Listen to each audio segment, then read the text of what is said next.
बाला साहब ठाकरे ये भी कहते थे, गर्व से कहते थे हम हिंदू हैं, इस पर भी हमें गर्व है। लोग कहीं अभी भटके हुए हैं, लोगों ने खुद दूसरी जगह जाके मिलावट भी की है, मैं उस पर मेरी बात नहीं रखूंगा।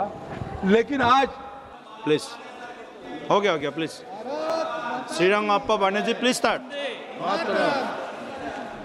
वंदे मातरम वंदे झालं, मातरम पूर्ण झालं।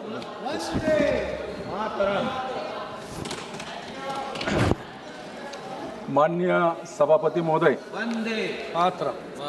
मुझे इस महत्वपूर्ण विषय पर या मेरी बात रखने के लिए मेरे शिवसेना के नेता ने जो संधि दी, मैं उसका आभार प्रकट करता हूं। वंदे मातरम की काव्य पंक्तियाँ केवल शब्द रचना नहीं, बल्कि संपूर्ण देश के स्वाभिमान का मंत्र है। वंदे मातरम देश में पुनर्जागरण का यज्ञ है। वंदे मातरम एक चेतना थी, वंदे मातरम एक प्रेरणा थी, वंदे मातरम हर देश की धारणा थी, वंदे मातरम देश के राष्ट्र जीवन की संजीवनी योजना थी। माननीय सभापति महोदय,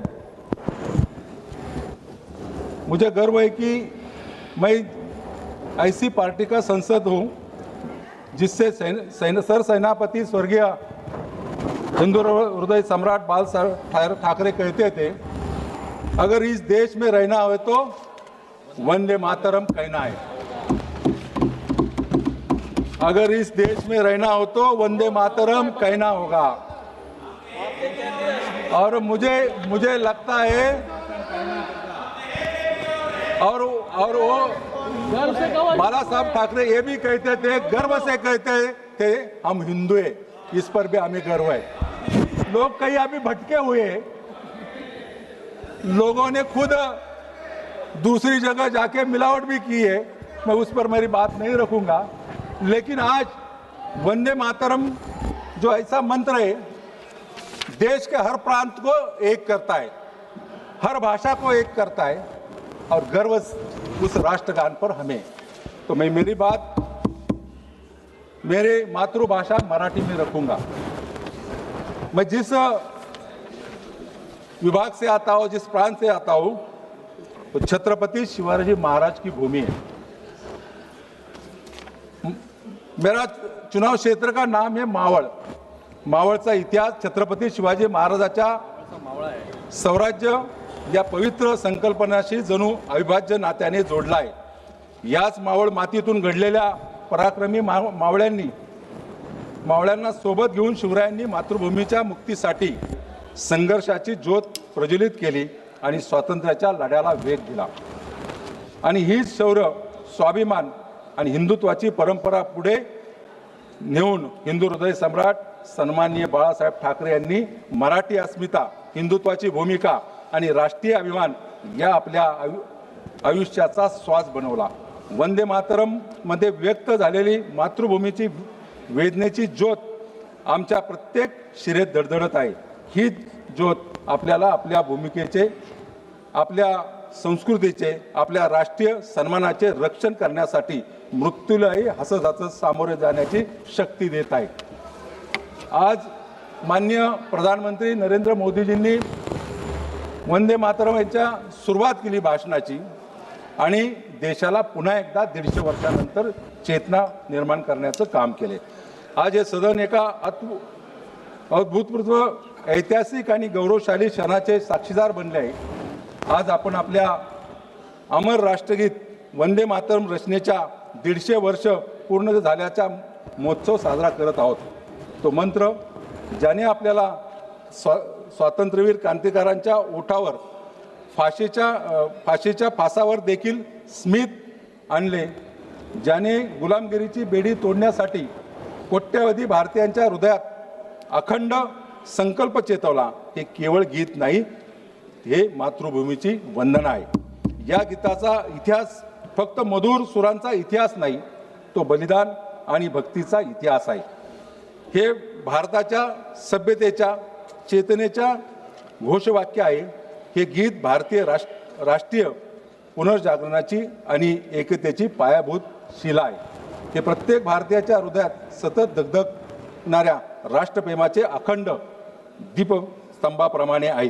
हे गीत भारत माताच्या निसर्ग सौंदर्याचं, हिरव्यागार भूमीचं, शांत पाण्याचं, स्वच्छ हवेतल्या पवित्रेचं वर्णन करणारं, तिला शक्ती, धर्म आणि मातृप्रेमाचं मूर्त स्वरूप मानतं.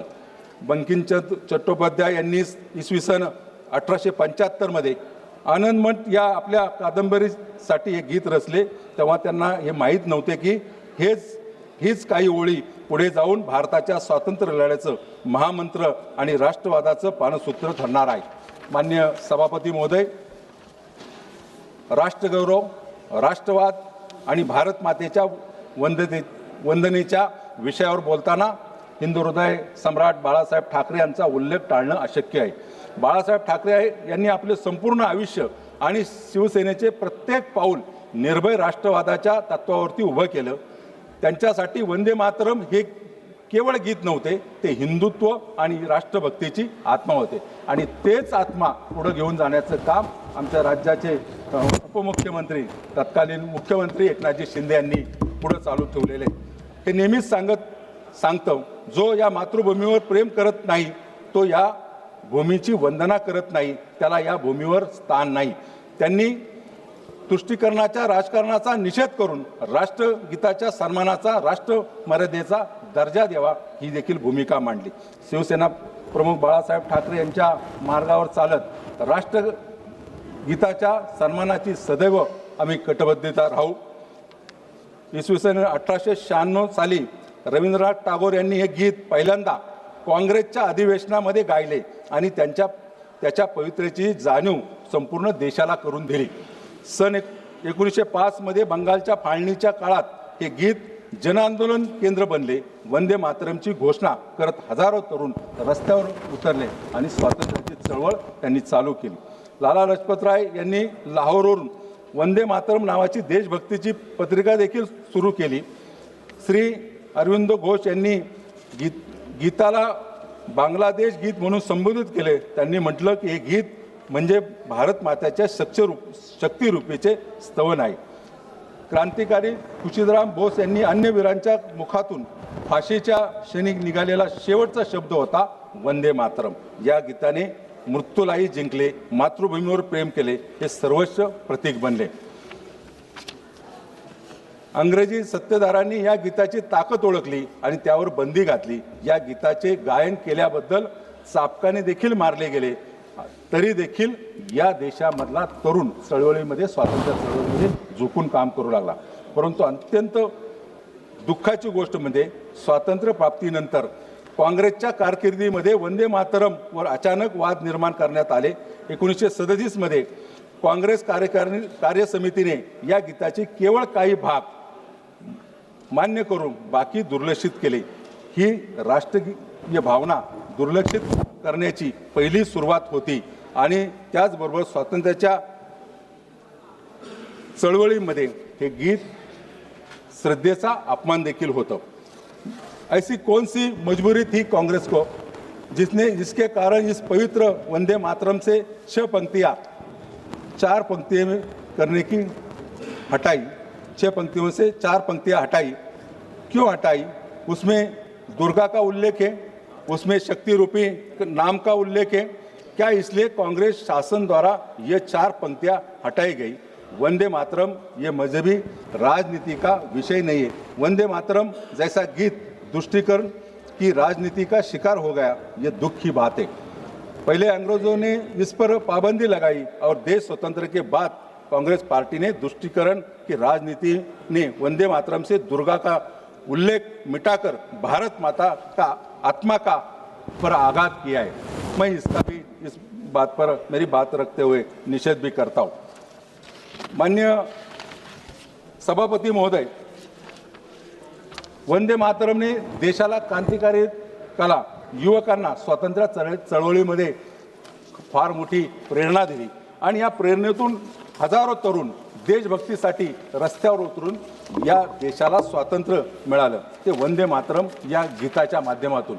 हे गीत केवळ गीत नाही, ही एक शक्ती आहे, या भारत मातेची शक्ती आहे आणि ही शक्ती एकरूप करण्याचं काम वंदे मातरम या गीताच्या माध्यमातून केले.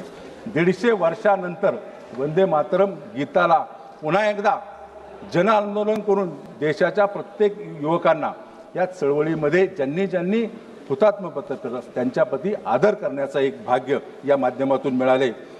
मैं मेरी बात ख़त्म करते हुए 2-3 बात यहाँ रखूँगा. आपल्या NDA सरकारने आदरणीय पंतप्रधान मोदींच्या नेतृत्वाखाली वंदे मातरमच्या 150 वर्षा निर्मिती वर्षभर चालणाऱ्या भव्य राष्ट्रीय उत्सवाचे आयोजन केले. हे तुष्टीकरणाच्या नव्हे तर राष्ट्र सन्मानाच्या राजकारणाचे प्रतीक आहे.